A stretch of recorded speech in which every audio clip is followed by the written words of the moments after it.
銀、お前グランドラインのこと何もわからねえって言ってたよな。行ってきたのにか？わからねえのは事実さ。グランドラインに入って7日目のあの海での出来事が夢なのか現実なのか、未だに頭の中で整理がつかねえでいるんだ。信じきれねえんだ。たった一人の男に50隻の艦隊が壊滅させられたなんて。その男は現れるやいや艦隊の船を次々と沈めていった。あの男の人を睨み殺すかと思うほどの鷹のように鋭い目を。なんだと？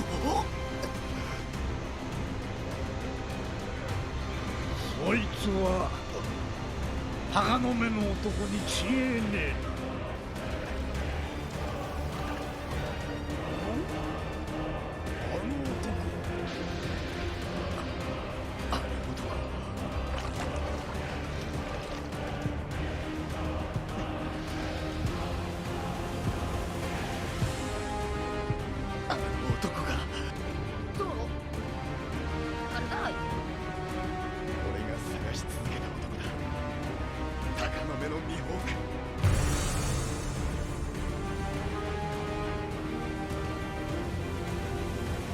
世界最強の男。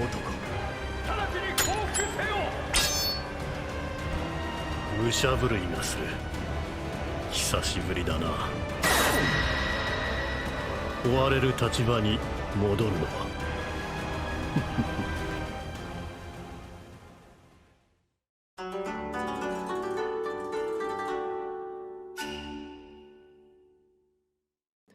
Lors de son introduction à l'arc Baratie, Mihawk a été présenté comme une personne extrêmement puissante, ayant même traumatisé Jin et Don Krieg en détruisant la totalité de leur flotte avant même qu'ils soient rentrés sur Grand Line. Ce qui choque même Luffy et Zoro qui reconnaît directement Mihawk avec la description que fait Jin. Et lors de son apparition directe, Zeff le qualifie de plus grand sabreur de l'histoire. Plus tard, pendant l'affrontement entre Zoro et Mihawk, Zoro révèle son objectif au corsaire.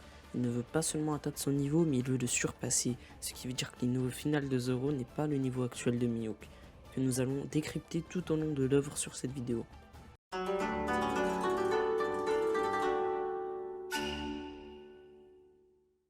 La deuxième apparition de Mihawk fut lors de l'arc Lockdown où il va à la rencontre de Shanks pour lui parler de Luffy. Dès l'arrivée de Mihawk sur l'île, les hommes terrifiés de Shanks reconnaissent Mihawk, ce qui témoigne de sa renommée mondiale. Cependant, pour la première fois de l'œuvre, face au commandant et au capitaine de l'équipage du Roux, aucun d'entre eux ne semble acquis face à Mihawk, ce qui montre l'écart de puissance entre les pirates d'East Blue, pour qui Mihawk est invincible, et les pirates du Nouveau Monde, pour qui Mihawk ne représente pas une menace. A titre de comparaison, voilà comment Marco et Jose parlent de Shanks. Ça ne représente pas une grande preuve de la supériorité de Shanks, mais c'est impossible d'imaginer Ben Beckman et Lucky Roux parler comme ça de Mihawk. Par la suite, Barbe Blanche mentionne le nom de Mihawk pour évoquer les batailles entre lui et Shanks qui sont légendaires sur East Blue, et l'élément le plus intéressant pour nous dans cette discussion, c'est ce que dit Barbe Blanche par la suite, c'est-à-dire, quand tu es arrivé d'East Blue avec un bras en moins, tout le monde en a été surpris.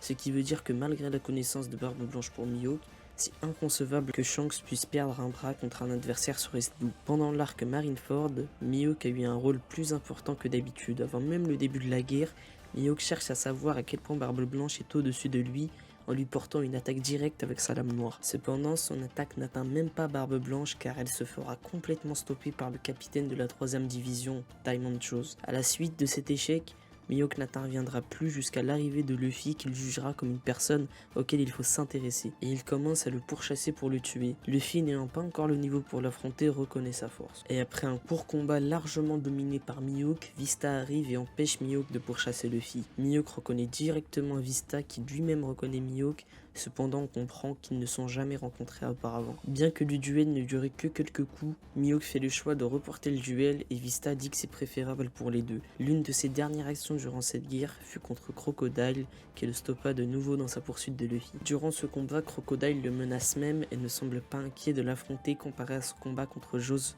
par exemple. Enfin, sa dernière apparition durant l'arc fut lors de l'arrivée de Shanks, où il refuse d'affronter son équipage. Après cet arc, à part quelques apparitions pendant l'ellipse pendant l'entraînement de Zoro, qui ne sont pas très utiles à part peut-être pendant Dressrosa, où un flashback le montre en train d'expliquer l'infusion de Haki dans une épée à Zoro, ce qui ne nous apprend pas grand chose sur son niveau, à part qu'il maîtrise le Haki basique comme les soldats de la marine.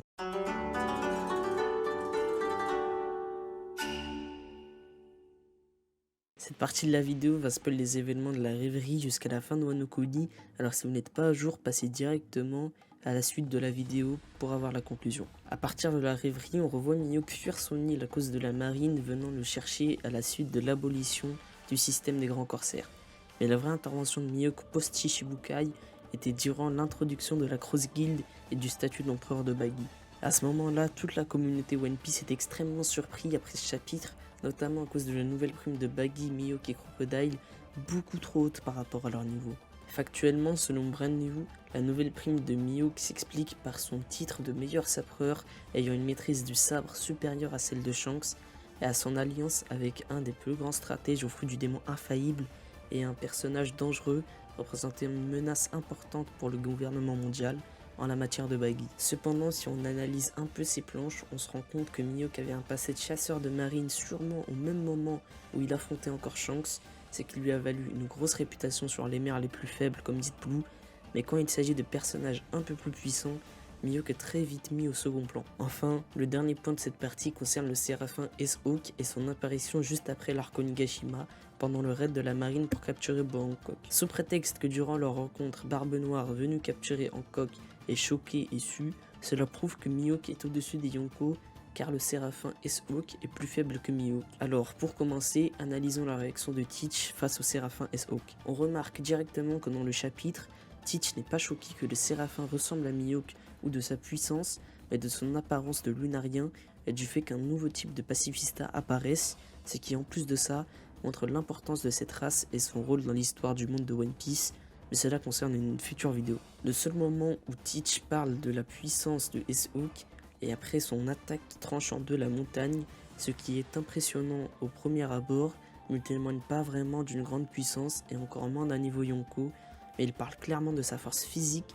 Voici quelques images d'actions similaires de personnages qui n'ont pas le niveau Yonko ou qui prouvent que ce n'est pas incroyable. Et Barbe Noire n'étant pas vraiment connu pour être un vaillant guerrier au acquis de l'armement et à la force physique incommensurable, arrive à arrêter son attaque avec une seule main assez facilement et à le repousser en une attaque de fruit du démon. À titre de comparaison, voici la réaction de Barbe Noire dans le même chapitre à l'arrivée de Rayleigh.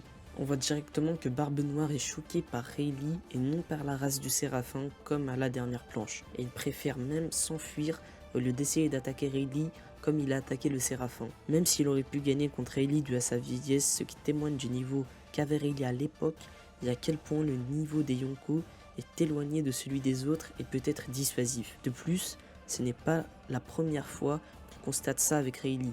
À l'arc Shabaudi, l'amiral Kizaru fait également le choix de fuir plutôt que de combattre Rayleigh. En ce qui concerne le fait que les Séraphins S-Hawk soient plus faibles que Mihawk, eh bien c'est complètement faux d'après cette planche. Et pour ceux qui en doutent et pensent que Fujitora disait ça par rapport au contrôle qu'ils ont sur les Shichibukai, encore une fois c'est complètement faux. Prenons des exemples. Hancock est obligé de garder son titre pour que les Kuja ne redeviennent pas de simples pirates et maintiennent une île à l'abri des hommes. Mihawk n'avait aucune raison de se rebeller car il souhaitait vivre une vie tranquille. Et la plupart comme Moria, Kuma, Jinbe ou Bagi étaient complètement dépendants du gouvernement et leur étaient soumis. Le gouvernement pouvait facilement se débarrasser d'eux comme ils ont essayé de le faire pour Moria. Et enfin, pour le reste, Law, Doflamingo, Crocodile et Teach, eux, ont utilisé leur rang de grands corsaires pour leur intérêt personnel et n'avaient aucunement besoin de quitter leur poste à part Law et Teach qui ont atteint le plus haut niveau de la piraterie. Alors la question c'est surtout pourquoi certaines personnes placent Mihawk aussi haut dans les personnages les plus puissants de One Piece alors qu'aucun élément de l'œuvre ne montre ça. Pour moi la réponse est simple, c'est dû à une mauvaise interprétation des éléments donnés au début de l'œuvre. En effet, Mihawk est un personnage très puissant, introduit très tôt, comme Aokiji par exemple, qui lui aussi pose un grand problème dans les rapports de force de certaines personnes, et qui comme Mihawk est beaucoup moins pris au sérieux par les personnes les plus puissantes du monde. Mihawk était introduit comme une personne invincible, cependant c'était sur East Blue, la plus faible des mers, et les personnes qui le placent au même niveau que Shanks n'ont pas su s'adapter aux changements entre East Blue et Grand Line, et encore moins entre Grand Line et le Nouveau Monde. Bien que le niveau général des personnages ait énormément augmenté et que Mihawk ne soit plus l'être invincible décrit pendant l'arc Baratie. Enfin, pour conclure, voici quelques images des databooks que je ne voulais pas utiliser pendant la vidéo pour convaincre les plus dubitatifs seulement avec l'œuvre principale. Désolé, c'est en anglais, impossible de trouver des traductions françaises fiables car les databooks n'ont jamais été publiés en France. Merci énormément à tous ceux qui sont restés jusqu'à la fin de la vidéo. Si celle-ci vous a plu, n'hésitez pas à vous abonner et à mettre un pouce bleu, ça aide énormément la chaîne à se développer. Et si vous avez un autre avis, dites-le moi dans les commentaires, je les lirai tous.